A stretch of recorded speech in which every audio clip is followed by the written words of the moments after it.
Bismillahirrahmanirrahim. Assalamualaikum warahmatullahi wabarakatuh. Perkenalkan, nama saya Fansa Luke dengan NIM 2004020082 dari kelas PPS 5D.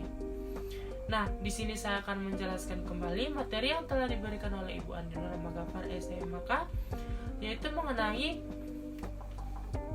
metode pengumpulan, pengelolaan, analisis, dan penyajian data. Baik, yang pertama itu pengertian data. Data sendiri berasal dari kata datum yang berbentuk jamak, yang artinya keterangan mengenai satu atau beberapa hal. Sedangkan menurut Donald Cooper, data merupakan kumpulan fakta yang dapat dipercaya kebenarannya, sehingga dapat digunakan untuk menarik satu kesimpulan. Jadi pengertian dari data dapat disimpulkan bahwa data adalah keterangan atau informasi yang menunjukkan fakta, baik kuantitatif maupun kualitatif yang diperoleh dari hasil pengukuran. Yang selanjutnya adalah hal-hal yang terkait mengenai pengumpulan data. Yang pertama itu ada elemen. Elemen ini merupakan unit terkecil dari objek penelitian atau karyawan perusahaan. Selanjutnya adalah karakteristik. Karakteristik ini adalah ciri atau sifat dari elemen seperti umur, pendidikan, penghasilan, dan lain-lain. Selanjutnya ada variabel. Variabel ini adalah nilai karakteristik suatu elemen. Contohnya variabel X sama dengan pendidikan, variabel Y sama dengan penghasilan. Selanjutnya ada populasi. Populasi merupakan kumpulan seluruh elemen. Dan yang terakhir adalah sampel. Sampel sendiri adalah sebagian dari populasi. Selanjutnya adalah mengenai teknik pengumpulan data. Dalam teknik pengumpulan data ini dapat melalui beberapa tahap, seperti contohnya tes, wawancara, pengalaman, angket, dan dokumentasi. Berdasarkan cara pengumpulannya,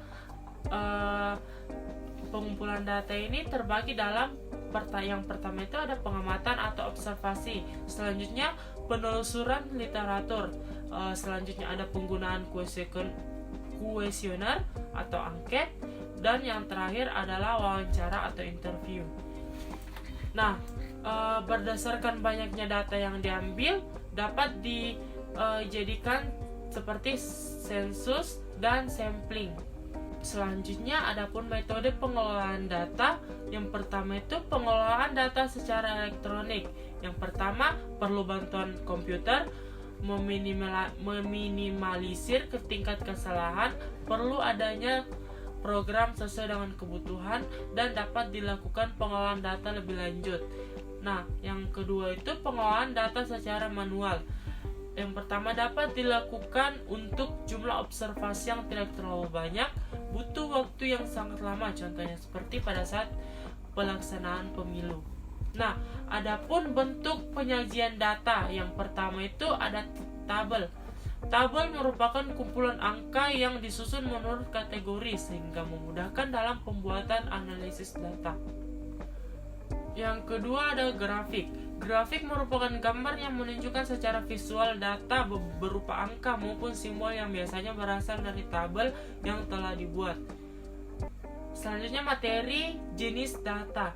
Jenis data ini terbagi atas dua. Yang pertama ada cross section data, adalah data yang dikumpulkan suatu waktu tertentu, contohnya seperti sensus penduduk yang dilakukan Badan Pusat Statistik setiap 10 tahunan. Yang kedua ada data berkala. Data berkala adalah data yang dikumpulkan dari waktu ke waktu, contohnya seperti jumlah keuntungan perusahaan tiap tahunnya.